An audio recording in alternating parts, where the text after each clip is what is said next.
श्रीमत्सद्गुणशालिनं चिदचिदी व्याप्तं च दिव्याकृतिं जीवे साक्षरमुक्तकोटिसुखदं नैकावतारादिपम्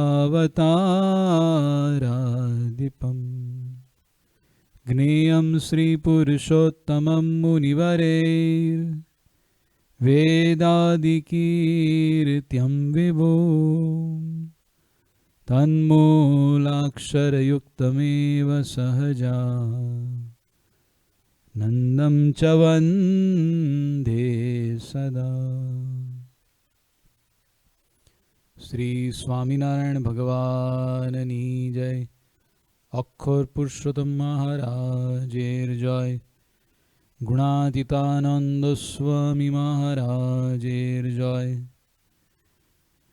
राधा कृष्ण देवेर जय। सियावर रामचंद्र भगवानेर जय।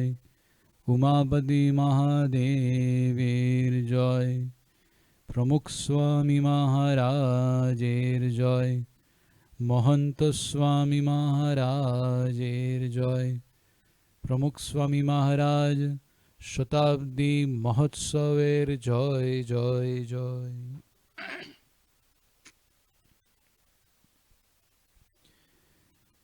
পশ্চিম বঙ্গালে অনেক জায়গাতে আমরা বাঁশের চাষ দেখতে পাই।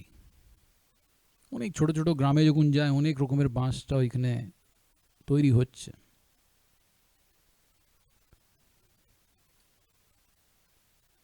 চাইনাতেও খুব সুন্দর বাঁশগুলো হয়, ওকে বলা হয় চাইনিজ ব্যাম্বু ট্রি। কিন্তু ভারতের বাঁশ আর চাইনার বাঁশের মধ্যে একটু তফাৎ আছে। চাইনিজ ব্যাম্বু ট্রি ওর বীজটা যখন আমরা জমিনের মধ্যে দিই 3 বছর পর্যন্ত সেই বীজটা জমিনের উপরে 1 ইঞ্চিও ফুটবে না। কিন্তু 4th ইয়ার 4 বছর যখন হবে একসঙ্গে লাস্ট ইয়ারের মধ্যে 3 ফুট 5 ফুট বেড়ে যাবে। পুরো ওয়ার্ল্ডের মধ্যে সব থেকে লম্বা বাঁশের গাছগুলো যেটা হয় সেটা হচ্ছে চাইনিজ বাঁশ, চাইনিজ ব্যাম্বু ট্রি। তাহলে 3 বছর অবধি কি হচ্ছিল? 3 বছর অবধি সেই বাঁশের বৃদ্ধিটা জমিনের ভেতরে হচ্ছিল, ফাউন্ডেশনটা স্ট্রং করছিল, তারপরে বাঁশটা উপরে উঠেছে। যত উপরে উঠে থাকে অতই নিচে থাকে। আজকে আমরা অনেক প্রগতি করেছি আর ভবিষ্যতে অনেক রকমের প্রগতি হবে, কিন্তু যদি আমাদের ফাউন্ডেশন যদি ভালো না থাকে, স্ট্রং না থাকে, সশক্ত না থাকে, তাহলে এই সব জিনিসগুলো পড়ে যাবে।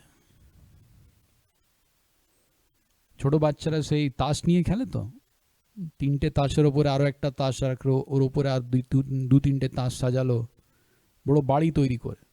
ছোট্ট একটা আঙুল দিলে পুরো বাড়িটা পড়ে যাবে, কারণ ফাউন্ডেশনটা নেই। পারিবারিক একতার আজকে অন্তিম পর্ব, অন্তিম প্রবচন আমরা শুনতে যাচ্ছি। গত 4 প্রবচন থেকে আমরা রামায়ণের রেফারেন্স নিয়ে, সন্দর্ভ নিয়ে অনেক রকমের পারিবারিক একতার মূল্যর ব্যাপারে আমরা বোঝার চেষ্টা করলাম। এই সব মূল্য যেটা আছে এইটা যদি জীবনে আসে তাহলে আমাদের ফাউন্ডেশনটা স্ট্রং হবে। তারপরে আপনি যা কিছু করুন,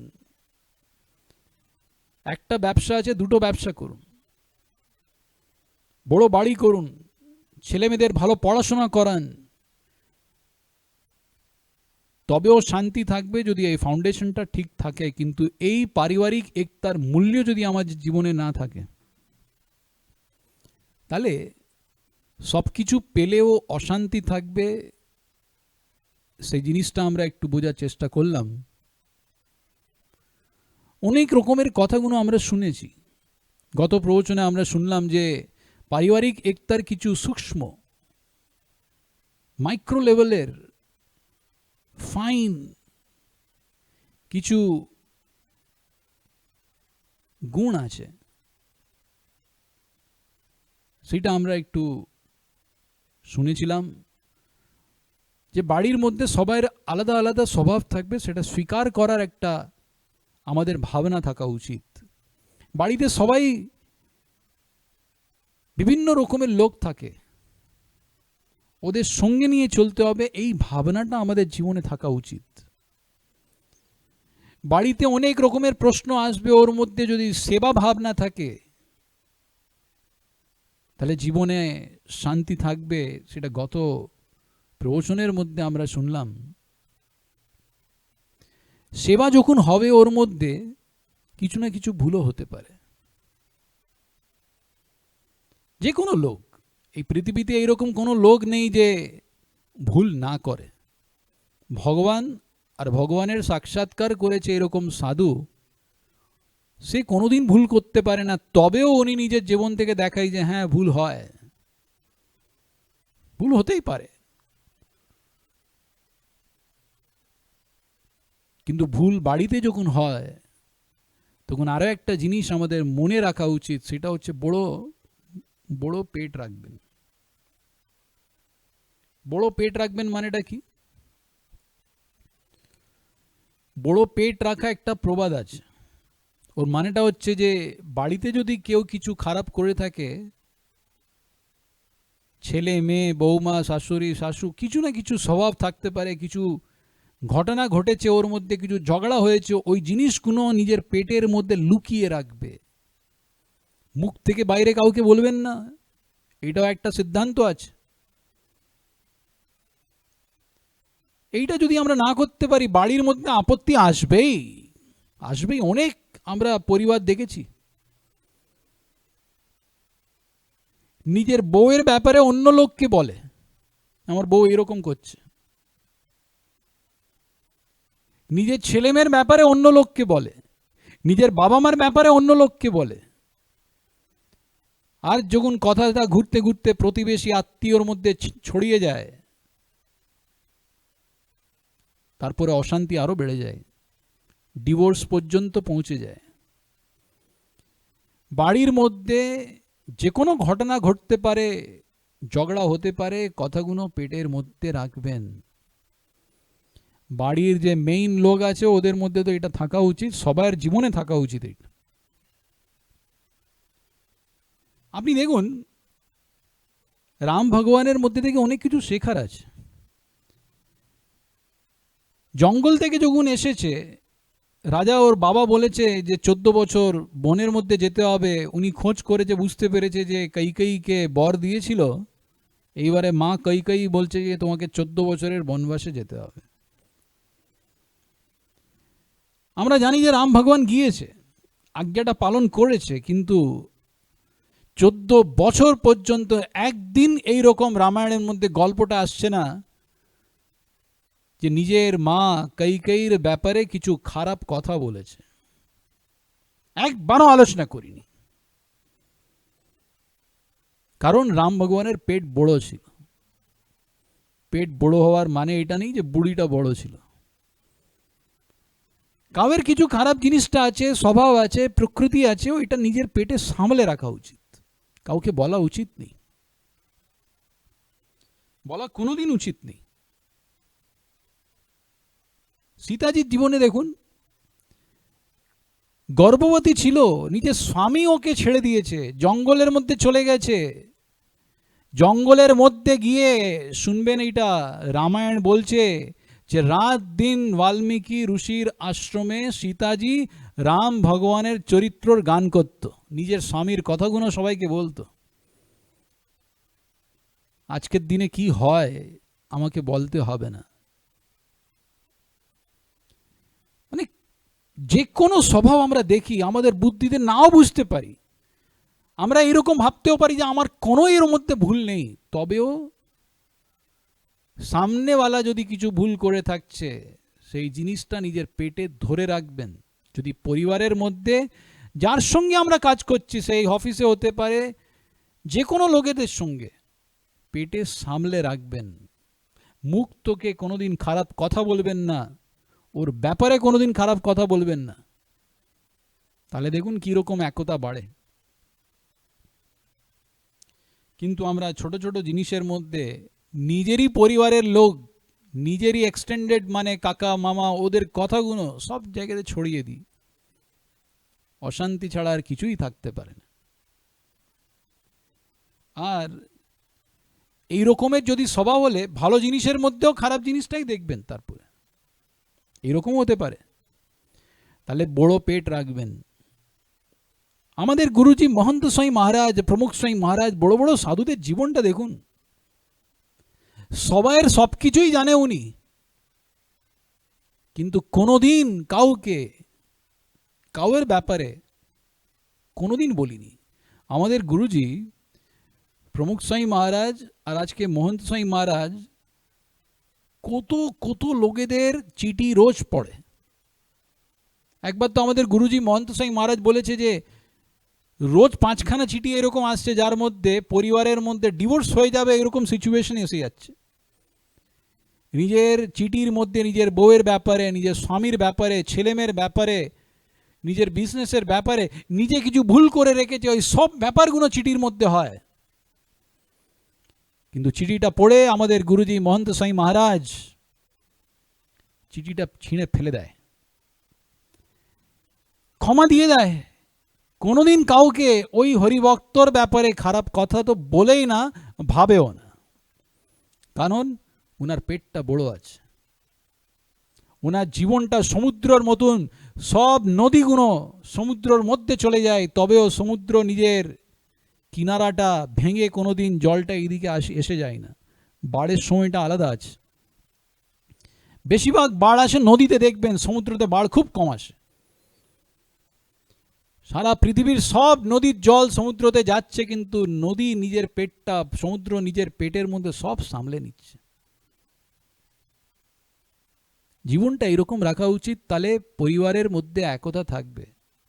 আর একটা জিনিস, বড় মন রাখবেন, বড় পেট রাখবেন, বড় মন রাখবেন। বড় মন রাখার মানেটা কি? কিছু ভুল হয়ে গেছে ক্ষমা দিয়ে দেবেন। আরে ভুলে যাবেন, তাহলে পরিবারের মধ্যে একতা থাকবে। পরিবারের মধ্যে একতা তখন থাকবে। সীতাজি ক্ষমা তো দিয়ে দিয়েছে রামজিকে, রামজিকে ক্ষমা মানে ভাবিনি যে রামজি কোনো ভুল করেছে, ভুলে গেছে।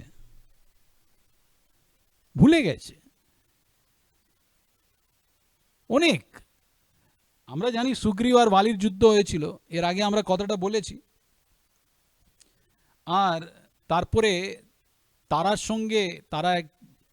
সঙ্গে সুগ্রীবের বিয়ে হয়েছে, মানে বালির বউ, ওর তারার সঙ্গে বিয়ে হলো। বিয়ের পরে হানিমুনের মধ্যে যাওয়া হয়, কিন্তু রাম ভগবান সীতাজির খোঁজ করছিল। হনুমানজি আর রামজি সুগ্রীবকে বলেছে যে তাড়াতাড়ি সীতাকে খুঁজতে হবে, আর এইদিকে মাঝখানে ওর বিয়েটা হয়ে গেল। বিয়ে হয়ে গেছে, নিজের দায়িত্বটা ভুলে গেল যে রামজি আমাকে বলেছে যে সীতাকে খুঁজতে হবে। খোঁজাখুঁজি ব্যাপারটা তো রয়ে গেল। তারাকে নিয়ে চলে গেছে ঘুরতে। 1 মাস পর্যন্ত তারার সঙ্গে শারীরিক সম্বন্ধ রেখেছে। 1 মাস পর্যন্ত সুগ্রীবের কোনো খবর নেই। সব বাঁদররা রেগে গেছে। লক্ষণের কাছে এসে লক্ষণজিকে বলছে যে সুগ্রীব নিজের বউকে নিয়ে আনন্দ করছে আর সীতাজিকে খোঁজাখুঁজি করছে না। 1 মাস হয়ে গেছে, কোনো চেষ্টা করিনি। সব বাঁদররা রেগে গেছে। আর সেই সময় লক্ষ্মণজি যখন সুগ্রীবের সঙ্গে কথা বলতে গিয়েছে, সুগ্রীবের নিজের ভুলটা স্বীকার করছে, হাত জোড় করে বলছে, विषय विवश सुर नर मुनि स्वामी मैं पामर पश कपि अति कामी नारी नयन शर जाहि न लागा घोर क्रोध जो निशितम भागा लोभ पास जहि नर न बंदाया सो नर आप समान रघुराया। সুগ্রীবজি বলছে যে আমরা তো বাঁদর আছি, আমাদের হৃদয়ের মধ্যে অনেক কাম বাসনা আছে, আর সেই জন্য আমি কামন্দ হয়ে আমি আমার দায়িত্বটা ভুলে গেলাম। আর কাম বাসনা থেকে কে আলাদা থাকতে পারে? সুগ্রীবজি বলছে ভগবান রাম ছাড়া আর কে এই কাম থেকে দূর ভাগতে পারে? আমাকে ক্ষমা দেবেন। হাত জোড় করে ক্ষমা চেয়েছে। আর সেই সময় লক্ষ্মণজি ওকে ক্ষমা দিয়ে দিয়েছে, রামজি ওকে ক্ষমা দিয়ে দিয়েছে, সুগ্রীবজি ওকে ক্ষমা দিয়ে দিয়েছে। আর তারপরে সুগ্রীব 1 মাসের মধ্যে নেই 10 দিনের মধ্যে হনুমানজির সাহায্য থেকে সীতাজির খোঁজ করেছে। সেই সময় যদি রেগে যেত, সেই সময় যদি খারাপ কথাগুলো বলতো, সুগ্রীব আর কাজ করার মতন ভাব থাকতো না। বাড়ির মধ্যে ভুল হতেই পারে, কিন্তু ভুল হয়ে খুব ভালোভাবে বোঝাতে হয়, মন থেকে ওকে ক্ষমা দিয়ে দিতে হয়। অনেকবার আমরা ক্ষমাই দিতে পারি না, আর তাই জন্যে আমাদের মনের মধ্যে আর শান্তি থাকে না। একটা মেয়ে একটা ভুল করেছে, একটা হিন্দু মেয়ে অন্য ধর্মর ছেলের একটা প্রেম জালের মধ্যে ফেঁসে গেছে। 18 বছর ক্রস হয়ে গেছে, নিজের একটা স্বতন্ত্র বিচার আছে, বিয়ে করতেই পারে। বাবা মা একটু বুঝিয়েছে যে তুই একটু পড়াশোনা কর, ভালোভাবে বুঝে করবি, হিন্দু ধর্মর ব্যাপারগুলো বলেছে, কিন্তু মেয়ে অন্য ধর্মের ছেলের সঙ্গে পালিয়ে গেছে। পালিয়ে গেল, বাবা মার সঙ্গে সম্পর্ক ভেঙে দিয়েছে। 6 মাসের পরে যখন প্রেগনেন্ট হয়ে গেল, সেই সময় বুঝতে পেরেছে সেই ছেলেটা যা কিছু বলেছিল সব মিথ্যে। ও বলেছিল যে আমার আর কোনো বউ নেই, কিন্তু ওর বাড়িতে আরো একটা বউ ছিল। খুব মনে দুঃখ হয়েছে যে যার উপরে আমি বিশ্বাস করলাম, কিন্তু সে মেয়ের পরিস্থিতিটা কি হয়ে যাবে। এইদিকে ওর বাবা মা কে যখন ফোন করলো যে এরকম হয়েছে, ওর বাবা মা বলছে তোর মুখ আমাকে দেখাবি না। এটা ঠিক নেই, ভুল হতেই পারে। আপনারা বুঝিয়েছেন, ভুল করেছে, তবেও মনটা বড় রেখে স্বীকার করে নেবেন। স্বীকার করলে ওর জীবনটা পরিবর্তন হতে পারে। ওর জীবনটা খালি পরিবর্তন হবে না, কিন্তু অনেক জনের জীবন সে পরিবর্তন করতে পারে যদি আপনি ওকে ক্ষমা দিয়ে দিন। কিন্তু আমরা ছোট ছোট জিনিসের মধ্যে ক্ষমা দিতে পারি না। আরে আমি এইরকমও পরিবার দেখেছি, কিছু খাওয়ার মধ্যে কিছু রাগারাগি হয়ে গেলে 1 মাস পর্যন্ত কথা বলে না। একটা এইরকমও ফ্যামিলি দেখেছি, ও তো রাগারাগি হয়ে গেছে, ওদের ছেলে মেয়ে মানে কাকা ভাইরা যারা থাকে, ওদের ছেলে মেয়ের তো আর কোনো দোষ নেই, কিন্তু ওদের ছেলে মেয়ের জীবনের মধ্যে এরকম বিষ দিয়েছে যে এর বাড়িতে যাবে না। পুরো গ্রামের মধ্যে আলোচনা হচ্ছে, কারণ কিছু ভুল হয়েছে, আমরা ক্ষমা দিতে পারি না। যে আমি কেন ক্ষমা দেব, আমি কেন সহ্য করব। রামায়ণ এটা শেখাচ্ছে না। রামায়ণ শেখাচ্ছে ভুল হলেও ক্ষমা দিয়ে দেবেন, বড় মন রাখবেন। তাহলে এই সব কথাগুলো যেটা আছে, সেটা হচ্ছে আমাদের আসল হিন্দু সৎসঙ্গ। হিন্দু মানে খালি বলার জন্য নেই যে বছরে 13 পুজো হবে, একটু পুজো দিয়ে আসছি। হিন্দু ধর্মের মধ্যে এই যা সিদ্ধান্তগুলো আছে, সেই সিদ্ধান্ত যদি আমরা জীবনে নিয়ে আসতে পারি, তাহলে আমরা আসল হিন্দু, তাহলে আমরা ধর্মের একটা আনন্দ পাব। আর লাস্টে আমাদের গুরুজি বলছেন খুব সুন্দর একটা কথা। আমাদের গুরুজির মহন্ত স্বামী মহারাজ, গুরুজি প্রমুখ স্বামী মহারাজ বলতেন যে এই সব সিদ্ধান্ত জীবনে নিয়ে আসার জন্যে ঘর সভা করবেন। হ্যাঁ, এটা আমাদের গুরুজির একটা খুব সুন্দর একটা বিচার ছিল। খ্রিস্টান ধর্ম বলছে যে প্রতি রোববারে সভা করবেন, মুসলিম ধর্ম বলছে প্রতি শুক্রবারে নামাজ করবেন। নামাজের মানে নামাজের পরে ওইখানে যে ওদের কাজীরা থাকে ওর কথাগুলো শুনবেন। ভালো আছে, সব ধর্মে থেকে এটা শেখা উচিত। আরে হিন্দু ধর্মের মধ্যে তো প্রতি রোববারে সৎসঙ্গের কথা ছিল, প্রতি রোববার নেই, প্রতিদিন সৎসঙ্গের কথা ছিল। আর তাই জন্যেই সব গ্রামের মধ্যে রাম মন্দির থাকতো, আর সেই মন্দিরের মধ্যে সন্ধ্যেবেলা চাষ করার পরে সবাই হরিনাম করত, প্রতিদিন সৎসঙ্গ, নিত্য সৎসঙ্গ। আমরা সেটা ভুলে গেলাম, কাজের মধ্যে ব্যস্ত হয়ে গেলাম। রাত্রির 8টা 9টায় ফিরে আসতে হচ্ছে, মন্দিরে গিয়ে কেউ হরিনাম করবে? তাই জন্য আমাদের গুরুজি প্রমুখ স্বামী মহারাজ খুব সুন্দর একটা বিচার দিয়েছে, নিজের বাড়ির মধ্যেও একটা মন্দির আছে তো। আরে নিজের বাড়ি একটা মন্দির, আর সে বাড়ির মধ্যে নিজের ছেলে মেয়ে বাবা মা সবাই সঙ্গে বসে 20 মিনিটের জন্যে সপ্তাহে, রোজ যদি না হয় সপ্তাহে 3 দিন ঘর সভা করবেন। এই রামায়ণ মহাভারত হিন্দু ধর্মের অনেক বই আছে, স্বামীনারায়ণ সম্প্রদায়ের অনেক বই আছে, সেই বই নিয়ে 10-15 মিনিট পড়বেন, ছেলে মেয়েদের বোঝাবেন যে আমরা কোথায় আছি, আমরা কি আছি। আর অনেক হরিভক্তরা আমাদের গুরুজির আজ্ঞা পালন করে যখন ঘর সভা শুরু করেছে, এরকম অনুভব হয়েছে যে বাড়ির মধ্যে শাশুড়ি আর বৌমার মধ্যে ভালোবাসা নেই, ভালোবাসা বেড়েছে। ছেলে মেয়েদের মধ্যে একতা বেড়েছে, বাড়ির মধ্যে একটা সহ্য শক্তি বেড়েছে, বাড়ির মধ্যে একটা সেবা ভাবনা বেড়েছে, বাড়ির মধ্যে সবার প্রতি একটা আদর বেড়েছে এই ঘর সভা থেকে। এর ব্যাপারে আমরা পরে বলবো বিশেষ, কিন্তু এটাও একটা করবেন বাড়িতে, এটাও একটা সিদ্ধান্ত আছে। তাহলে জীবনের মধ্যে হিন্দু ধর্মের প্রিন্সিপালসগুলো যেটা আছে, সিদ্ধান্ত আছে, সেটা জীবন নিয়ে আসার চেষ্টা করবে। আমাকে আজকেও মনে আছে, আমি 14 বছর আমেরিকাতে ছিলাম, একজন হরিভক্ত ঘনশ্যাম ভাই করে, খুব বুদ্ধিশালী ইঞ্জিনিয়ার, কিন্তু উনি একটা সেবা দিয়েছিলেন যে প্রতি শুক্রবার শনিবার রোববার ওনাকে যেতে হবে বাড়ি বাড়িতে ঘুরতে, সবাইকে সৎসঙ্গ করাতে যেত নিজের টাকার খরচ করে। একবার ওর সঙ্গে গাড়ি থেকে আমি যাচ্ছিলাম একটা জায়গাতে সৎসঙ্গ করিয়ে, রোববার আমি ফিরে আসছি, শনিবার দিন ফিরে আসছিলাম। অনেক দূরে জায়গাটা ছিল। রাত্রির যেই 9টা হলো, আমাকে ঘনশ্যাম ভাই বলছে, স্বামী এইবারে আপনি আমার সঙ্গে একটু কথা বলবেন না 8 ঘন্টার জন্য? আমি বললাম কি হলো? ও বলছে আমি এবারে ঘর সভা করবো। আমি বললাম আপনি তো গাড়ি চালাচ্ছেন? বলছে না, আমার তো এটা নিয়ম আছে। ও হেডফোনটা লাগিয়েছে, স্পিকার খুব সুন্দর স্পিকার ছিল, বাড়িতে ফোন লাগালো, বাড়িতে স্পিকারে সবাই আশেপাশে 4-5 জন বসে গেল, ছেলে মেয়ে বাবা মা সবাই বৌমা বসে গেল, আর ঘনশ্যাম ভাই 8 ঘন্টার জন্যে বাড়িতে ছেলে মেয়েরা কিছু গান করলো, কিছু কথাগুলো বললো, কিছু শুনলো, কিছু ডিসকাস করলো, একটু আলোচনা করলো।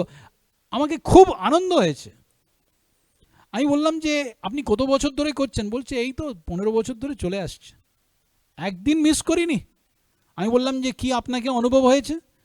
বলছে আমাকে আর কোনো চিন্তা নেই, আমার ছেলে মেয়ে ঠিক পথে চলছে, ভগবানের মধ্যে শ্রদ্ধা আছে, আমেরিকার দেশের মধ্যে থাকছে, তবেও একটা রোববারে এইরকম নেই যে আমার ছেলেমেয়েরা মন্দিরে গিয়ে সৎসঙ্গ করে না, কোনো পার্টি করছে না। আমাকে বোঝাতে হচ্ছে না যে ভিডিও গেম খেলবি না, ও অটোমেটিক্যালি বুঝে যাচ্ছে। এটা হচ্ছে ঘর সভা। এরকম তো অনেক গল্প আছে, কিন্তু আমরা স্টার জলসা জি বাংলার জন্য সময় পাই, কিন্তু নিজের বাচ্চাদের জন্য, নিজের ছেলেমেয়েদের জন্য, নিজের পরিবারের জন্য 8 ঘন্টা আমরা হিন্দু ধর্মের জন্য বার করতে পারি না। সেটাও একটা ভারতের দুর্ভাগ্য আছে। তাহলে একটু জাগ্রত থাকবেন। প্রতি রোববার, প্রতি সপ্তাহ অ্যাটলিস্ট 3 দিন ঘর সভা বাড়ির মধ্যে বসে করবেন। তাহলে এই সব সিদ্ধান্তগুলো নিজের জীবনের মধ্যে আসবে। এই সিদ্ধান্ত জীবনে নিয়ে আসার জন্য ঘর সভা যেমনি আছে, কিন্তু আমরা এই দেখবেন এই প্রবচনটা শুনবেন 1 ঘন্টার মধ্যে অনেক কিছু ভুলে যাবেন, আর জীবনে নিয়ে আসার জন্য তো সব কিছুই মানে মনেই থাকবে না, এরকম একটা পরিস্থিতি এসে যায়। ওর কারণটা কি? মনের মধ্যে ওই কথাটা ভালোভাবে বসেনি। মনের মধ্যে যদি এই কথাগুলো ভালোভাবে বসে যায়, মনের মধ্যে যদি কিছু বিচারগুলো আমাদের মনের মধ্যে বসে যায়, তাহলে এই সব সিদ্ধান্ত তো জীবনের মধ্যে আসবেই, কিন্তু এই সিদ্ধান্তর সঙ্গে এই মনের এই বিচারটা আমাদের পরিবারের মধ্যে একতা বাড়াবার জন্যে সাহায্য করবে আর মনের মধ্যে আনন্দ থাকবে। মনের অনেক শক্তি আছে। আমি একটা গল্প পড়েছিলাম, আমেরিকার মধ্যে আমাদের যেমনি এখানে আম বেশি পাওয়া যায়, আমেরিকার মধ্যে অরেঞ্জকে কি বলে ভাই? লেবু। অরেঞ্জ পাওয়া যায়, খুব সুন্দর, অনেক বড় বড় বাগান থাকে। তো এই বইয়ের মধ্যে আমি গল্পটা পড়লাম যে একটা চাষি পুরো আমেরিকার মধ্যে নাম্বার 1 প্রাইজ পেয়েছে, ওর বাগানের লেবুগুলো অদ্ভুত খেতে। এইবারে ওর বাগানের কাছেই অন্য একজন চাষি ছিল, ওরও খুব বড় বাগান, খুব বড় মানে লেবুর গাছগুলো ছিল, ওর 10 নম্বরের মধ্যেও কোনো নম্বর আসেনি। ও ভাবছে যে একই জমিন আছে, একটাই জল খাওয়াচ্ছি, সব কিছু এক করছি, তবে ওর মতন অরেঞ্জ আমার কেন হচ্ছে না, লেবু কেন হচ্ছে না। ওর সঙ্গে যোগাযোগ করলো, ওকে দিয়ে বলছে যে বাবা তুমি কি করছো, একটু আমাকে অ্যাডভাইসটা দাও। বলছে দেখো আমার বাগানে 1000 গাছ আছে, 1000 গাছের 1000 নাম আমি রেখেছি, সব গাছের নামগুলো আমাকে মুখস্থ আছে। আর গাছ মানে কাউকে জ্যাক করে বলাবে, কাউকে জন করে বলাবে, কাউকে বিভিন্ন নাম দিয়েছে গাছের। আর বলছে যে 1000 নাম আলাদা আলাদা নাম, আর সব গাছকেও চেনে, গাছের নামগুলো মুখস্থ আছে, খালি এইটা নেই। ও বলছে প্রতি সপ্তাহে একবার আমি সব গাছের সঙ্গে কথা বলি। আজকে একটা গাছের কাছে গেল, ওইখানে গিয়ে 2 মিনিট ওর জন্য প্রার্থনা করলো, অন্য গাছের গিয়ে আর প্রার্থনা করলো। বলছে জল খাওয়ানো, ফার্টিলাইজার দেওয়া, ওই সব কিছু যা চলছে ও তো চাষিরা করছে, অনেক লেবাররা করছে, জোগাড়ের কাজ যারা করে। আমার কাজ হচ্ছে সব গাছের কাছে গিয়ে ওর জন্য প্রার্থনা করি, ওকে আদর করি, ওকে কিস করি। একটা গাছ নিজের স্বামীর মনের ভাবনাটা বুঝতে পারছে, তাহলে কি আপনার ছেলেমেয়েরা বা বাবা মার ভাবনাটা ছেলেমেয়েরা বা ছেলেমেয়ের ভাবনাটা বাবা মা বুঝতে পারবে না? মনের মধ্যে আসল ভালোবাসা থাকা উচিত। আর আমাদের এই আসল ভাষাটা মনে থাকছে না, ওর কারণটা কি? আমাদের মনের মধ্যে অনেক রকমের বিচার আসছে, কিন্তু রামায়ণ বলছে 3-4 রকমের বিচারটা যদি মনে আমরা রোজ করি, তাহলে এই ভালোবাসাটা অটোমেটিক্যালি বাড়বে। 3-4 বিচারটা আমাদের বারবার করতে হয়। রামায়ণের মধ্যে কথাগুলো শুনলে আমরা ভাবি যে রাম কি করে এরকম জীবনটা নির্বাহিত করলো, রামায়ণ সীতা কোনো কীরকম করে এই পরিস্থিতির মধ্যে এরকম করে মানে আচরণ করতে পারলো, লক্ষণজি কি করে এরকম করতে পারলো। আমরা খালি কোয়েশ্চেন জিজ্ঞেস করি, কিন্তু আমরা কোনোদিন ভাবিনি যে ওদের রাত দিন ওরা মনের মধ্যে কি ভাবছে, রাত দিন কি ভাবছে। আপনারাও চোখ বন্ধ করে নিজের মনটা দেখবেন, রাত দিন আমরা কি ভাবছি দেখবেন। চোখ বন্ধ করলেই ভাববেন ইলেকশনে কি হবে, এই করছে, ওই করছে, ঠিক আছে একটু দেখে নিলাম, কিন্তু মনের মধ্যে কন্টিনিউয়াসলি চলে যাচ্ছে এটা। কারোর সঙ্গে কিছু রাগারাগি হয়েছে, ওর ব্যাপারে ভাবছি, বা ডে ড্রিমিং করছি, এইরকম হবে এইরকম হবে, এইরকমই চলে যাচ্ছে রাত দিন। দেখবেন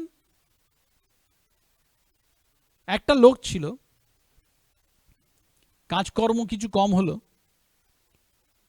ইনফ্লেশন, কোভিডের সময়, সেই সময় তো অনেক বছর আগের কথা, কিন্তু সেই সময় কিছু এরকম হয়েছিল যে কোনো কাজকর্ম নেই, নিজের দোকানের বাইরে বসে আছে। আর গুজরাটের মধ্যে যে বলদ থাকে, তো বলদ অনেক বড় বড় বলদ থাকে, এখানেও দেখেছি, কিন্তু গুজরাটের বলদ মানে মারাত্মক সাইজ, আর সেই বলদের সিংহটা মানে একদম রাউন্ড সিংহ। একটা বলদ ওর ঘরে মানে দোকানের বাইরে বসেছিল, আর দুপুরের সময় খাওয়া দাওয়ার পরে বলদ বসে বসে ঘুমোচ্ছে, চোখটা বন্ধ আছে, আর এইদিকে কোনো গ্রাহক আসছে না, তাই জন্যে এই লোকটাও রোজ বলদকে 1 ঘন্টা 2 ঘন্টা 3 ঘন্টা ভাবছে। ভাবতে ভাবতে ভাবতে ভাবতে মনে কি ভাবলো যে বাহ, কত সুন্দর বলদ আছে, কত স্ট্রং বলদ আছে, বলদের সিংহটা কত সুন্দর, তারপরে মনের মধ্যে ভাবছে যে এই সিংহর মধ্যে মানে একটা মার্সিডিজ গাড়ির একটা স্টিয়ারিং এর মতন, যদি ওর বসে মানে সিংহতে মানে কত আনন্দ আসবে। কোথায় মন চলে গেল। আর একদিন তো উঠেছে, বলদ ঘুমোচ্ছিল, সোজা গিয়ে দুটো পা সিংহর মধ্যে ঢুকিয়ে দিয়েছে। আর যা বলদ গরম হয়েছে, উঠে মানে তাড়াহুড়ো আর দৌড়া দৌড়ি চালু হয়ে গেল। 5-6 জন আসলো, এই লোকটাকে বার করলো, রক্ত ফক্ত হাডু ফাডু সব ভেঙে গেছে। ওকে বললে পাগল হয়েছিস নাকি, বুদ্ধি নেই?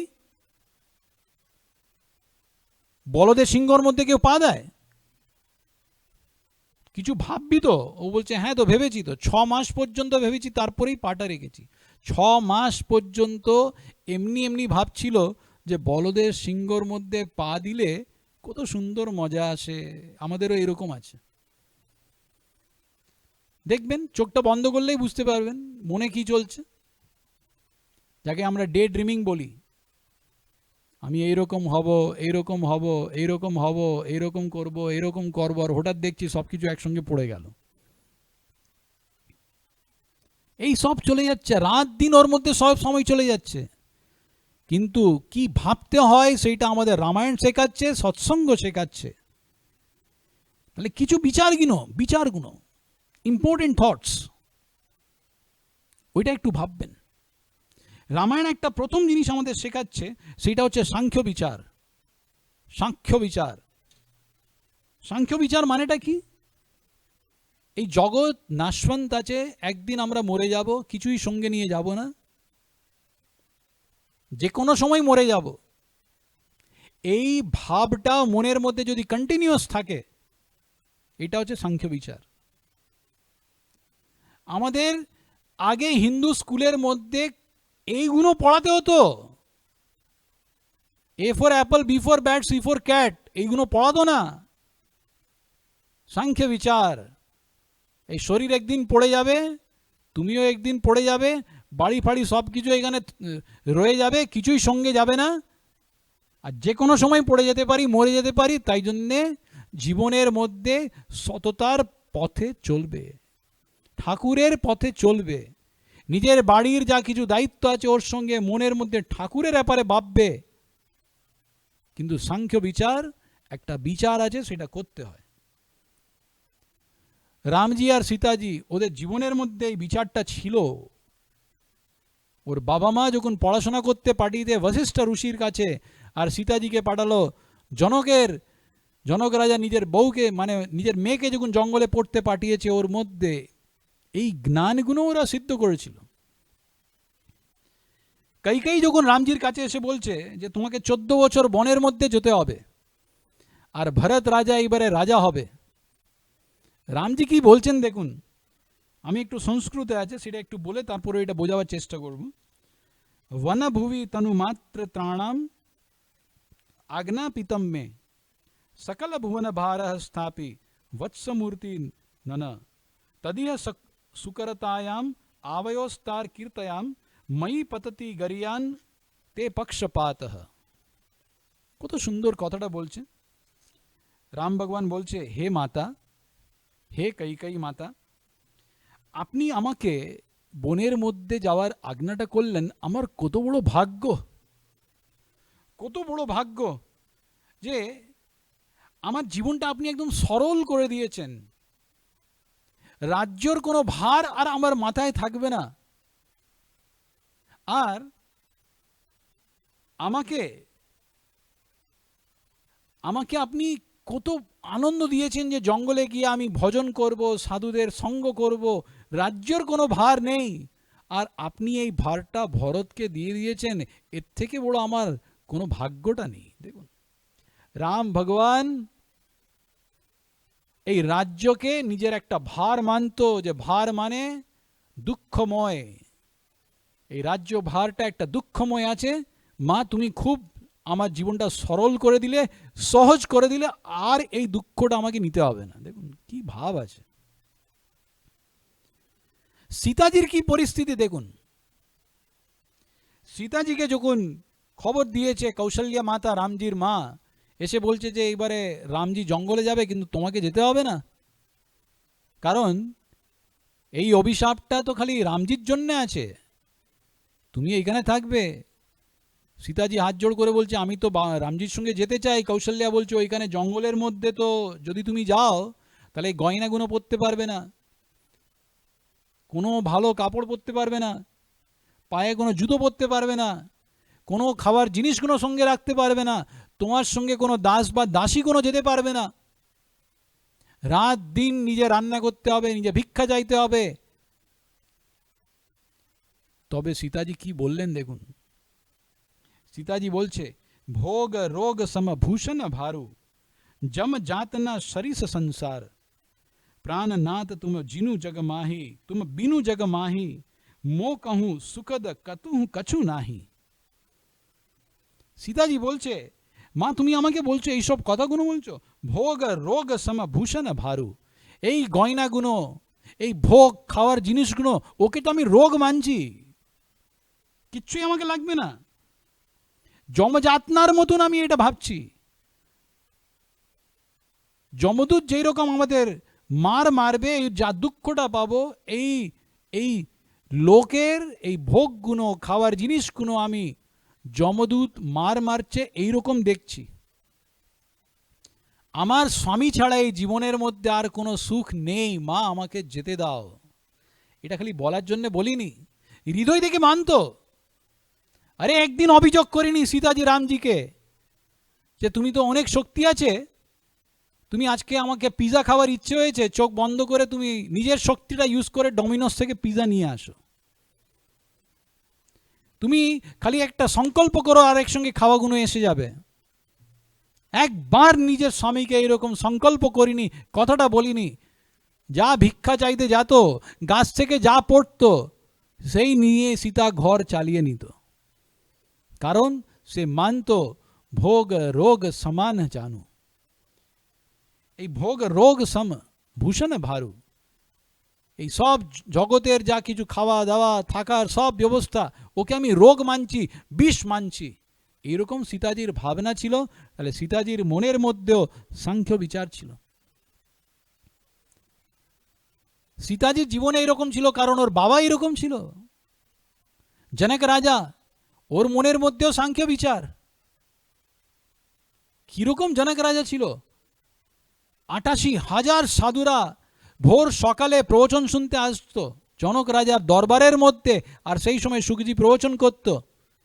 কিন্তু জনক রাজা কিরকম আছে সেটা বোঝাবার জন্য একবার সুখদেবজি খালি সংকল্প করলো, আর পুরো মানে মিথিলা নগর পুরো মানে আগুন লেগে গেছে, পুড়তে শুরু হলো। সবাই ৮৮,০০০ সাধুরা পালিয়েছে, আমার মতন সাধুরা পালিয়েছে যে আমার ঘরটা বাঁচাতে হবে, আমার ধুতিটা বাঁচাতে হবে। সাধুর কাছে আর কি থাকে? কিন্তু জনক রাজা ওইখানে বসে আছে। সুখদেবজি বলছে যে তুমি যাবে না, তোমার তো পুরো নগর শহর সব কিছুই পুড়ে যাবে। সেই সময়ে জনক রাজা বলছে মিথিলায়াম প্রদীপ্তায়াম নমে দইয়তে কিঞ্চন, এই মিথিলা শহর পুড়ছে, ওর মধ্যে আমার কিছুই পুড়ছে না, কারণ আমি তো দেখছি যে এই সব তো মরেই গেছে অলরেডি। আমার খালি যত এই প্রবচনটা আপনি বন্ধ করলে সেই জিনিসটাই আমার নষ্ট হয়েছে, আর কিছুই নষ্ট হয়নি। কীরকম সাংখ্য বিচার ছিল! আর এই বলল সুখদেবজি একটা সংকল্প করলো, আর পুরো নগর এইরকম হয়ে গেল, ভালো হয়ে গেল। সব সাধুরা আসছে, সেই সময় বলল দেখো তোমরা সবাই তো খালি তোমার ধুতি খোঁজার জন্যে পালালে, রাজা এখানে বসে আছে, কারণ ও ভাবছিল যে সব কিছু তো পুড়েই গেছে, মন থেকে পুড়ে গেছে। তাহলে মন থেকে পুড়িয়ে দেবেন, সেটা হচ্ছে সাংখ্য বিচার। অনেক কিছু করার আছে এর মধ্যে। রামায়ণ আমাদের অনেক কিছু শেখাচ্ছে, অনেক কিছু শেখাচ্ছে। ছোট ছোট জিনিসের মধ্যে এই সাংখ্য বিচারটা করা উচিত। যে একদিন পড়ে যাব, কি নিয়ে যাব? কিচ্ছু সঙ্গে যাবে? এই কোভিডটা অনেক কিছু শিখিয়ে দিয়েছে। দেখুন বড় বড় লোকেদের সঙ্গে যখন কথা হচ্ছে, এটা বলছে আমি কি নিয়ে যাব?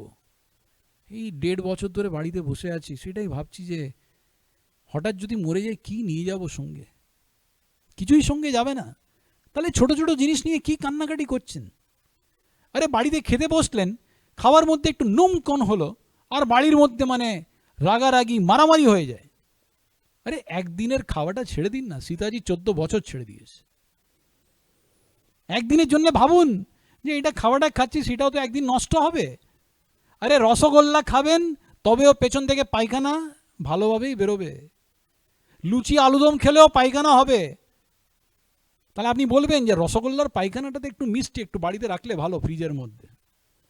আরে যতই খাবেন সব কিছু পায়খানা হয়ে বেরিয়ে যাবে। এই রকম জগতে যা কিছু আছে সব কিছু একদিন ছেড়ে চলে যাবেন। একটু ধৈর্যটা রাখুন। ধৈর্য নেই, মন্দিরে এসেও ধৈর্য থাকছে না। আমাদের মন্দিরে অনেকজন দর্শন করতে আসে, দর্শনের আগে যাবে যে আজকে রেস্টুরেন্টে কি খাওয়াটা আছে। মন্দিরে ঢুকছে আর গেটের কাছে সব থেকে আগে প্রথম জিজ্ঞেস করছে যে ভোগটা কোথায় পাওয়া যায়। আরে ঠাকুরের দর্শন করতে এসেছেন তখন তো নিজের জগৎটা ছেড়ে দিন। আরে মন্দিরে অনেকজন আসে ঠাকুরের দর্শন করে না, গেটের কাছে বসে খালি ক্যালকুলেট করে কে মিস ইন্ডিয়া এখান থেকে বেরিয়েছে, কোন মেয়েটা সুন্দর এখান থেকে বেরিয়েছে, মনটা খারাপ করে যাচ্ছে।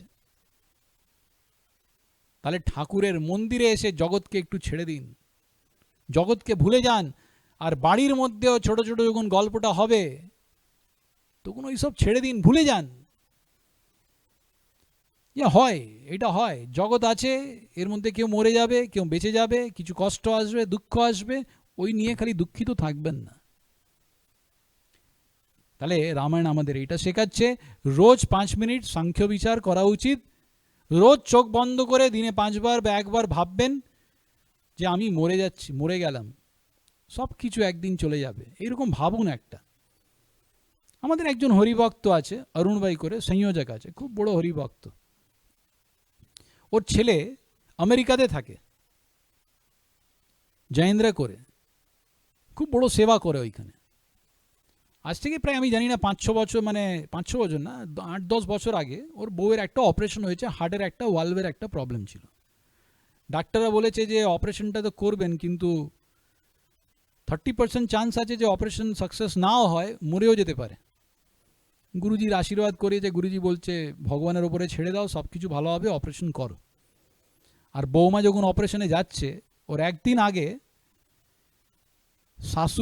ওর শাশুড়ি মা বৌমার কাছে এসে বলছে যে দেখো আমার এই 40 বছর হলো বিয়ে হয়েছে, 45 বছর হয়েছে বিয়ে হলো, যখন থেকে বিয়ে হয়েছে আমি তো স্বামীনারায়ণের সৎসঙ্গী, রোজ রাত্রিরে 15 মিনিটের জন্যে আমি চোখ বন্ধ করে ভাবি যে কিছুই নিয়ে আসিনি, কিছুই নিয়ে যাব না। আর তারপরে সব কাঠগুলো জোগাড় করি, মনের মধ্যে সব কাঠগুলো জোগাড় করছি, কাঠের ওপরে আমার স্বামীকে আমি শুইয়ে দিচ্ছি, আর নিচে থেকে আমি ঘি ঢেলে একটু আগুন দিচ্ছি, আর 15 মিনিট ভাবছি যে আগুনের মধ্যে আমার স্বামী পুড়ে খাক হয়ে গেছে, ছাই হয়ে গেছে, আমার ছেলে মেয়ে ছাই হয়ে গেছে। নিজের শাশুড়ি নিজের বৌমাকে এই স্বামীনারায়ণের জ্ঞান দিচ্ছে যে তুই কালকে অপারেশন আছে, এই রকম মনের মধ্যে ভাব যে তুই তো মরে যাবি, কিন্তু তোর জন্যে তোর স্বামী, ছেলে মেয়ে, শাশুড়ি সবাইকে মনের মধ্যে পুড়িয়ে তারপরে যাবি, ভগবান ছাড়া আর তোর জন্য কেউ নেই। এইটা হচ্ছে স্বামীনারায়ণের সৎসঙ্গ। আমরা ছোট ছোট জিনিস নিয়ে কান্নাকাটি করি, কি হবে, ভয়, এই সব। আরে জীবনের একটা বাস্তবিকতা আছে, এসেছি একদিন যাব, ভগবানের ওপরে ছেড়ে দেবেন, চেষ্টা করবেন কিন্তু চিন্তা কোনো মনের ওপরে রাখবেন না। সেইটা আমাদের রামায়ণ শেখাচ্ছে। তাহলে সাংখ্য বিচার করবেন, রামায়ণ বলছে আত্মবিচার একটু করবেন। আমরা কি আছি? আমরা এই শরীর নেই, আমরা আত্মা আছি। শরীর নেই, আত্মা আছি। সারা জীবন খালি শরীরের জন্য কাজ করে যাব, আত্মার জন্য কিছুই করব না? এটা ভারতের সংস্কৃতি নেই, ভারতের সংস্কৃতি এটা নেই। এবিসিডির মধ্যে সব থেকে আগে এ শেখানো হতো ভারতের মধ্যে, এ ফর আত্মা। আমরা আত্মা আছি, আর জীবনের লক্ষ্য হচ্ছে যে আত্মার মুক্তি। তাহলে দিনের বেলায় আমি অনেক কিছু কাজ করেছি, কিন্তু আত্মার জন্য কি করলাম? এই বিচারটা যদি মনের মধ্যে থাকে তাহলে ওর জন্য চেষ্টা করতে পারবেন। রাম ভগবানের মনের মধ্যে এই বিচার ছিল, তাই জন্যে যখন কৈকেয়ী বলেছে যে 14 বছর তোমাকে বনে যেতে হবে, রামের মনের মধ্যে খুব আনন্দ হয়ে গেছে, মা এই জগতের ভার, এই রাজ্যর ভার তুমি নিয়ে নিলে, আমাকে খুব আনন্দ আছে যে আত্মার মুক্তির পথে সাধুদের সঙ্গ আমি 14 বছর করব। কারণ উনি জানতেন যে আত্মার পথই একটা আসল পথ। তাহলে আপনি এই জিনিসটা ভাববেন যে আমি আমার আত্মার মুক্তির পথে কত চলতে পেরেছি। দিনের বেলায় আমি বাড়িতে আমার আত্মার মুক্তির জন্য কত চেষ্টা করলাম, বাড়িতে পুজো করলাম, বাড়িতে একাদশী করলাম, বাড়িতে ধর্মর কোনো বইগুলো পড়লাম, বাড়িতে আমি চোখ বন্ধ করে ঠাকুরের মন্দিরে বসে আমি 5 মিনিট মালা জাপ করলাম। এই সব জিনিসগুলো যদি ভাববেন, ছোট ছোট জিনিস নিয়ে কোনোদিন কান্নাকাটি হবে না, কান্নাকাটি হবে না। অনেক বড় বড় সাধুরা দেখেছি, অনেক বড় বড় ভক্তরা থাকে, ছোট ছোট জিনিস নিয়ে কোনোদিন কান্নাকাটি করে না, কারণ ওদের মনটা আত্মার মুক্তির পথের ওপরে থাকে। এই সব জিনিস তো হবেই, আত্মার পথে যদি না চালি মরার পরে তো যমদূতের ওইখানে যেতে হবে। তাহলে আত্মার কাজটা আমি করে নিই। কোনোদিন ছোট ছোট জিনিস নিয়ে ভাবিনি। রামকৃষ্ণ পরমহংস দেখুন, ওনার জীবনে ক্যান্সার হয়েছিল। আরে আমাদের কিছু একটা মানে মাথাটা যদি ব্যথা করে, আমি মন্দিরে আর যেতে পারবো না, মাথা ব্যথা করছে, ওর মধ্যে পুজো ছেড়ে দেয়। রামকৃষ্ণ পরমহংসকে ক্যান্সার হয়েছিল, তবেও জীবনের অন্ত পর্যন্ত, আরে মারা গেছে ওর একদিন পর্যন্ত অভিযোগ করিনি মাকে, কালী মাকে, যে মা আমি তো ঠাকুরের ভক্ত আছি, আমাকে কেন এরকম দুঃখটা দিলেন।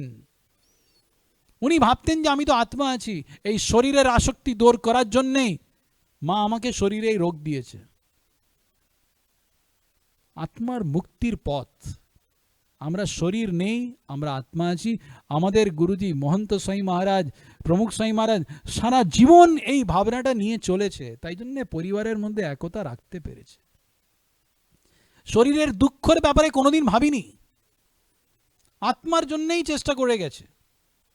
আমাদের গুরুজি প্রমুখ স্বামী মহারাজ, উনাকে কত রোগ ছিল শরীরে জানেন?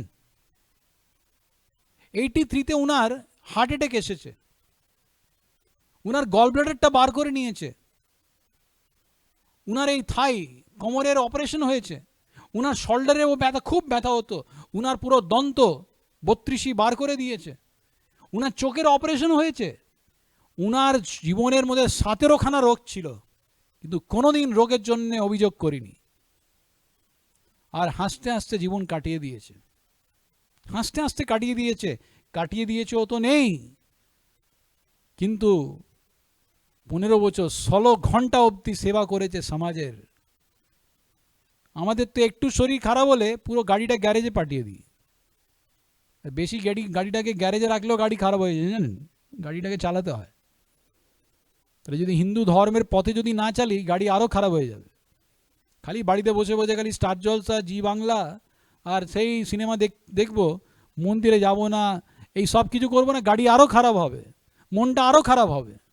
আত্মা আছি, এই জিনিসটা রোজ ভাববেন যে আমি শরীর নেই, আমি তো আত্মা আছি, একদিন পড়ে যাব। আত্মার মুক্তি যদি না হলে তাহলে অনেক রকমের আমরা কষ্ট পাবো। সেইগুলো সব আগের প্রবচনে আমি অনেক কিছু বলেছি আত্মার ব্যাপারে, তাই জন্য আমি একটু এগিয়ে যাচ্ছি। কিন্তু এই আত্মবিচার, আরেকটা অদ্ভুত বিচার রামায়ণ আমাদের দিচ্ছে, সেটা হচ্ছে গুণ গ্রাহক বিচার। গুণ গ্রাহক বিচার মানেটা কি? গুণ গ্রহণ করবেন, সবাইয়ের ব্যাপারে কিছু ভালো ভাববেন, পজিটিভ থিঙ্কিং যাকে আমরা বলি, সেটা যদি থাকে পরিবারের মধ্যে একতা থাকবে।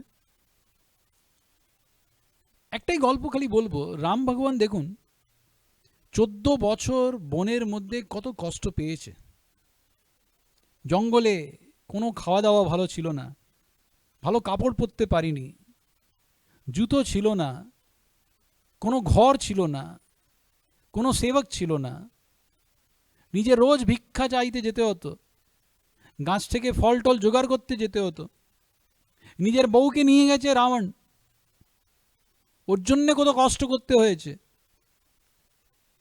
কিন্তু যদি আমাদের জীবনের মধ্যে তো কষ্ট আসে, তাহলে রোজ আমরা কৈকেয়ীর ব্যাপারে খারাপ ভাববো, দেখবেন খারাপ ভাববো। আরে একটা ছেলের ওর মায়ের সঙ্গে কিছু গন্ডগোল হয়েছে, চলে গেছে ছেলেটা, এই 5 বছর হয়েছে, মা ফোন করছে তবেও আসছে না, মুখ দেখতে আসছে না, ও তো রাগ মনের মধ্যে বসে গেছে। আর রাম ভগবান যখন 14 বছরের বনবাসের পরে যখন ফিরে এসেছে, জানেন সব থেকে আগে কার সঙ্গে দেখা করতে যায়? কার সঙ্গে দেখা করতে যায়? নিজের মা কৌশল্যার সঙ্গে দেখা করতে যায়নি, ভরতের সঙ্গে দেখা করতে যায়নি, সব থেকে আগে রাম ভগবান গিয়েছে কৈকেয়ীর সঙ্গে দেখা করতে। আর কৈকেয়ীর কাছে গিয়ে পায়ে পড়ে গেছে, প্রণাম করেছে। আর রাম ভগবান বলছে তাঁত স্নেহ ভরত মহিমা পৌরুষম বায়ু সুনো সখ্যম চাপি প্লবনম प्लवगन रूपते क्वापि सौमित्र भक्ति सीता सत्यम निज भुजबलम वैरिणा वैरी भावो ज्ञातम सर्वम तव चरणयोर मात एषाम प्रसन्न मात एषा प्रसाद। राम भगवान कैकेयीকে প্রণাম করে বলছে, মা তোমার কৃপা থেকে যখন আমি বনের মধ্যে গেলাম, আমি কত জিনিসগুলো বুঝতে পেরেছি, জানতে পেরেছি। তাঁত স্নেহ, আমার বাবাকে আমার মধ্যে কত ভালোবাসা ছিল সেটা বুঝতে পারলাম, কারণ আমি চলে গেলাম আর আমার বিয়োগের মধ্যেও উনি মারা গেছেন। ভরত মহিমা, আমি চলে গেলাম, তারপরে ভরতের মহিমা বুঝতে পারলাম যে ভরত 14 বছর পর্যন্ত রাজ্য করিনি, ও তো ভালোবাসা আমার সঙ্গে। পৌরুষম বায়ু সুনহ, হনুমানজির শরীরের মধ্যে কত শক্তি আছে সেইটা আমি বুঝতে পারলাম। সখ্যম চাপি, সুগ্রীবের মতন একটা বন্ধু আমি পেলাম। প্লবগন রূপতে, অঙ্গদের মতন আমি একটা বন্ধু পেয়েছি। আর সৌমিত্র ভক্তি, সৌমিত্র মানে লক্ষণ, লক্ষণের আমার জন্য কত ভক্তি আর সেবা ভাবনা আছে সেটা আমি দেখতে পেলাম। সীতা সত্যম, সীতা কীরকম পতিব্রতা স্ত্রী আছে সেইটা আমি বুঝতে পারলাম। নিজ ভুজবলম, আমি জঙ্গলে গেলাম তখন বুঝতে পারলাম আমার মধ্যে কত শক্তি আছে। বৈরিণাম বৈরি ভাব, রাবণের মতন শত্রুতা, রাবণের মধ্যে কত শক্তি আছে সেইটাও আমি বুঝতে পারলাম। হে মা, তুমি যদি জঙ্গলে আমাকে না পাঠাতে আমি কিছুই বুঝতে পারতাম না। তাহলেই তব থেকে আগে আমি তোমাকে প্রণাম করতে এসেছি, আমাকে আশীর্বাদ দাও। দেখো, পজিটিভ থিঙ্কিং, সব জিনিসের মধ্যে পজিটিভ ভাববেন, মনটা ঠিক থাকবে। আমাদের কিছুই হলে দেখবেন আমরা নেগেটিভ হয়ে যাই, কিন্তু পজিটিভ থিঙ্কিং করবেন। আমাদের গুরুজি মহন্ত সাই মহারাজ, প্রমুখ সাই মহারাজ, ওদের জীবনের মধ্যে রাত দিন এই ভাবনাটা আমরা দেখতে পেরেছি, সবার জন্য ভালো কিছুই ভাবে।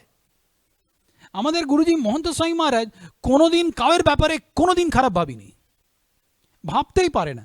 এইরকম পরিস্থিতি থাকে ওর মধ্যেও খারাপ জিনিস ভাবে না। এটা হচ্ছে আমাদের গুরুজি মহন্ত সাই মহারাজের খুব বড় বিশেষতা।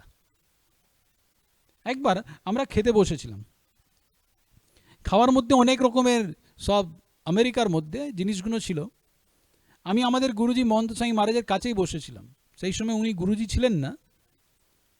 তাহলে যেই খাওয়াটা শুরু করলো, আর আমাদের গুরুজি মহন্ত সাই মহারাজ পটল, ঝিঙে, তারপরে কাঁকরোল, এইসব জিনিসগুলো সেদ্ধ করে নুন বুন না দিয়ে, তেল ফেল না দিয়ে, লঙ্কা গুঁড়ো না দিয়ে এমনি এমনি খেয়ে নেয়। এই 25 বছর ধরে খেয়ে যাচ্ছে, ভগবান জানে কি করে খাচ্ছে। আরে ওই থালার প্রসাদটা যদি দিলে আমরা খেতে পারবো না, এরকম জিনিসটা খাচ্ছে। কিন্তু আমি খাওয়ার আগে একটু বললাম যে স্বামী, এই আমেরিকার সবজির মধ্যে সেই একটা স্বাদ থাকে না, যে স্বাদটা ভারতের সবজির মধ্যে থাকে বাগান থেকে তৈরি করে, ওই স্বাদটা, ওই মিষ্টি ভাবটা থাকে না। সবাই একদম খেতে বসেছিল, আমি যেই এই কথাটা বললাম পুরো বাতাবরণটা আমি নেগেটিভ করে দিয়েছি। মহন্ত সাই মহারাজ কিছুই বলিনি। আর তারপরে 30 সেকেন্ডের পরে বলছে আমেরিকার কর্ন খুব মিষ্টি, কর্ন মানে ভুট্টা যাকে বলি আমরা, আমেরিকার ভুট্টাগুলো খুব মিষ্টি। মহন্ত সাই মহারাজ কিছুই শুনিনি, একটাই জিনিস শুনেছে, একটাই জিনিস ধরেছে যে আমেরিকার কর্নস খুব মিষ্টি থাকে খেতে, ভুট্টাটা খুব মিষ্টি থাকে। তাহলে দেখবেন এরকম জিনিসগুলো নিজের মনের মধ্যে নিয়ে চলবেন, সবাইয়ের ব্যাপারে ভালো জিনিসগুলো ভাববেন। এই আমাদের রামায়ণ শেখাচ্ছে। আর মনের মধ্যে ভগবানের মহিমা রাত দিন ভাববেন যে ভগবান আমাদের সঙ্গে আছে, ব্যাস। যে কোনো আপত্তি আসবে ওর মধ্যে থেকে আমরা বার হয়ে যাব যদি ভগবানের মধ্যে আমাদের শ্রদ্ধা থাকে। বাকি জীবনে এইরকম পরিস্থিতি আসবে যে বড় বড় ভক্তরাও কেঁপে যায়। আপনি জানেন হনুমানজি যখন সীতাজিকে খুঁজতে পারিনি, সেই সময় নিজে লাফ দিতে যাচ্ছে, লাফ দিতে পারছে না, মনের মধ্যে ভাবলো যে আমি আত্মহত্যা করে নেব, এরকম ভাব।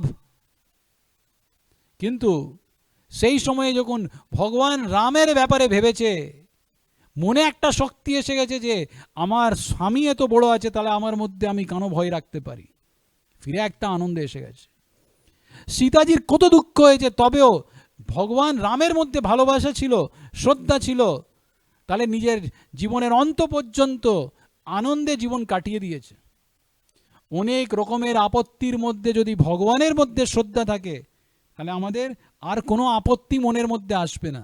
সেইটা আমাদের রাম ভগবান শেখাচ্ছে। কারণ সবাইয়ের জীবনে অনেক রকমের দুঃখটা আসবেই, আসবেই। কৌশল্যা মাতাকে কত দুঃখ হয়েছে, নিজের ছেলেকে যখন 14 বছর বনের মধ্যে পাঠিয়ে দিয়েছে, কিন্তু রাত দিন মনের মধ্যে রাম ভগবানের খালি স্মরণ করত, মনের মধ্যে শান্তি ছিল। ভরত রাজা 14 বছর পর্যন্ত জমিতে ঘুমিয়েছে, কিন্তু মনের মধ্যে আনন্দ ছিল, কারণ রাত দিন রাম ভগবানের ব্যাপারে ভাবত। তাহলে জীবনের মধ্যে যদি শ্রদ্ধা থাকে, ভগবানের যদি মহিমাটা যদি আমাদের মনের মধ্যে থাকে, কোনো আপত্তি কোনো দুঃখ আমাদের মনের মধ্যে থাকবে না। কোভিড কি আছে এটা, আজকে কোভিডের জন্য আমাদের মনের মধ্যে একটু ভয় লেগে যায় যে কি হবে এইবারে। কিন্তু যদি ভগবানের মধ্যে শ্রদ্ধা থাকে, যে ভগবানের সাক্ষাৎকার করে যেরকম পুরুষের মধ্যে শ্রদ্ধা থাকে, আমাদের সাধুরা, বড় বড় সাধুরা আমাদের আশীর্বাদ দিয়েছে। আমাদের গুরুজি মহন্ত সাই মহারাজ আর হিন্দু ধর্মের অনেক বড় বড় সাধুরা আশীর্বাদ দিয়েছে যে কিছু সময়ের জন্য এটা থাকবে আর সব কিছু ভালো হয়ে যাবে। তাহলে এই সব কথার মধ্যে শ্রদ্ধাটা যদি হয়, তাহলে রবীন্দ্রনাথ ঠাকুরের একটা প্রবাদটা আমাকে মনে পড়ে যে faith is a bird that sings before dawn. সূর্যোদয়, সূর্যটা সকালে যখন বাইরে আসে, কিন্তু সূর্য বাইরে আসে ওর আগেই পাখিগুলো গান করতে শুরু করে দেয়, অন্ধকারের মধ্যে গান করতে শুরু করে দেয়। সেই পাখিদের মধ্যে বুদ্ধি নেই, কিন্তু একটা বিশ্বাস আছে যে সারা রাত ঘুমিয়েছি, চোখটা খুলেছি, সূর্যটা বাইরে আসবেই আসবে। এইরকম আমাদের বুদ্ধিটা বন্ধ করে হিন্দু ধর্মের যে শাস্ত্রগুলো আছে ওর মধ্যে যদি আমাদের একটা শ্রদ্ধাটা বাড়ে, মহন্ত সাই মহারাজের গুরুজির মধ্যে যদি এরকম শ্রদ্ধাটা বাড়ে, তাহলে অনেক দুঃখর মধ্যে আমরা পাখির মতন গান করতে শুরু করে দেব যে যে কোনোই দুঃখ আসুক। আজকে ভারতের মধ্যে কোভিড আছে বা আমাদের ইকোনমিক্যাল সিচুয়েশন পশ্চিমবঙ্গের ভালো নেই, কাজকর্ম নেই, কিন্তু সব কিছুই ভালো হবে, এইরকম যদি আশীর্বাদ যদি বড় সাধুরা দিয়ে থাকে, তাহলে ভগবানের মধ্যে একটা শ্রদ্ধা রাখবেন, এখন থেকেই গান করতে শুরু করে দেব। তাহলে এইরকম পরিস্থিতি জীবনের মধ্যে আসতে পারে। তাহলে লাস্টে একটাই কথা আমি বলবো যে এই রকম পরিবারের একতা নিয়ে আসার জন্যে আমরা কিছু সিদ্ধান্তগুলো শুনলাম, কিন্তু এটা বারবার শুনতে হবে। তাই জন্যে বাড়িতে আমাদের গুরুজি বলেন যে ঘর সভা করবেন আর ওর মধ্যে নিজের ছেলে মেয়েকে নিয়ে এই সব গল্পগুলো বলবেন, ওর সঙ্গে আলোচনা করবেন। আপনাকে একটা কথা বলি, আমাদের মন্দিরে প্রায় 6 মাস আগে একজন ভদ্রলোক এসেছিল এই কোভিডের সময়, ঘুরতে ঘুরতে ইন্ডোনেশিয়া থেকে এসেছে, মন্দিরে দর্শন করলো। আমি জানতাম ইন্ডোনেশিয়ার ব্যাপারে অনেক কিছু, ওর সঙ্গে আলোচনা করলাম আর সেই সময় ও বলছে, আমি ওর সঙ্গে আলোচনা করতে করতে বললাম আপনার নাম কি, আমি বুঝতে পারলাম সে মুসলিম আছে। তাহলে আমি বললাম যে আপনি ইন্ডোনেশিয়াতে থাকেন, আপনি মুসলিম আছেন, তাহলে আমি যা কথাটা শুনেছি যে ইন্ডোনেশিয়াতে অনেক মুসলিমদের বাড়িতে রামায়ণ থাকে, এই কথাটা সত্যি? ও বলছে হ্যাঁ, আমাদের বাড়িতেও আছে। আমাকে বলল যে 60% মুসলিমস ইন্ডোনেশিয়ার যে থাকে ওদের বাড়িতে রামায়ণ থাকে। খালি এত কথা বলিনি, ও বলছে আমরা সপ্তাহে 3 দিন 4 দিন রামায়ণ নিয়ে বসি, ছেলে মেয়েদের সঙ্গে পড়ে ওর ওপরে আলোচনা করি। বললাম আপনি তো মুসলিম আছে, রামায়ণ কেন পড়ছেন? বলছে রামায়ণ পড়লে আমরা জীবনের মধ্যে পরিবারের একতার ব্যাপারে যা শিখতে পাচ্ছি, আর কোনো ধর্মগ্রন্থ থেকে এত অদ্ভুত গল্পগুলো আমরা শুনিনি। তাহলে দেখুন হিন্দু সংস্কৃতির কত শক্তি আছে।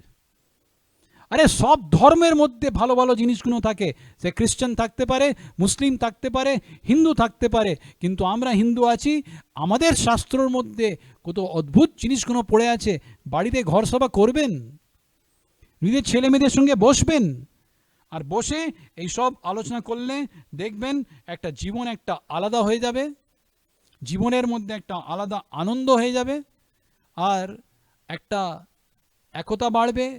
আর আমাদের একতা বাড়লে পুরো বিশ্বর একতা বাড়বে, বিশ্বর একতা বাড়বে। লাস্টে একটা ছোট গল্প বলে শেষ করব। আজ থেকে 20 বছর আগে আমেরিকার মধ্যে একটা কম্পিটিশন হয়েছিল, যখন এই মিলেনিয়ামটা চেঞ্জ হচ্ছিল।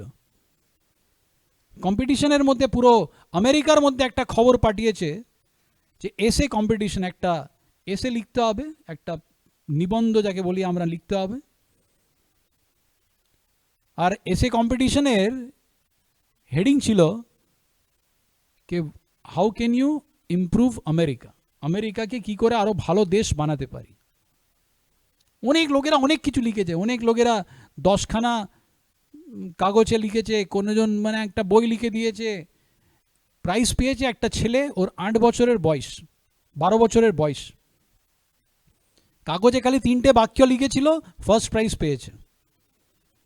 প্রথম বাক্য ছিল যে আমি আমি খুব দুষ্টুমি করি, প্রথম বাক্য। সেকেন্ড বাক্য ছিল আমার বাবা মার কোনো আজ্ঞাটা আমি পালন করি না।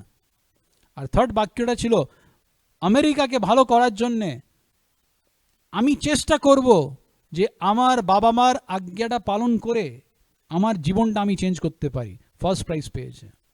অনেকজন অনেক কিছু লিখেছিল যে এই চেঞ্জ করতে হবে, ওই করতে হবে, একে এই গভর্নমেন্টকে আগে চেঞ্জ করে দিতে হবে, এটাকে এই করতে হবে, ওই করতে, অনেক কিছু বলেছে। কিন্তু নিজেকে চেঞ্জ করতে হবে, আর রামায়ণ সেইটাই আমাদের শেখাচ্ছে। তাহলে পরিবারের মধ্যে একতা নেওয়ার জন্যে এরকম ভাববেন না যে মাকে চেঞ্জ হতে হবে, বাবাকে চেঞ্জ হতে হবে। সবাইকে নিজের ব্যাপারটা ভাবতে হবে যে আমি কোথায় দাঁড়িয়েছি, আমি কি ভুল করছি। আর নিজের জীবনটা চেঞ্জ করলেই আমাদের জীবনের মধ্যে, পরিবারের মধ্যে একটা একতা বাড়বে। তাহলে ভগবান স্বামীনারায়ণের, গুরুজি মহন্ত সাই মহারাজের চরণে প্রার্থনা করি যে আমাদের জীবনের মধ্যে এই সব সিদ্ধান্তগুলো নিয়ে আসে, আমরা পরিবারের মধ্যে একতা বাড়াতে পারি, পুরো বিশ্বর মধ্যে, পুরো দেশের মধ্যে, পুরো রাজ্যর মধ্যে একতা বাড়াতে পারি, সেই প্রার্থনা শ্রী স্বামীনারায়ণ ভগবানের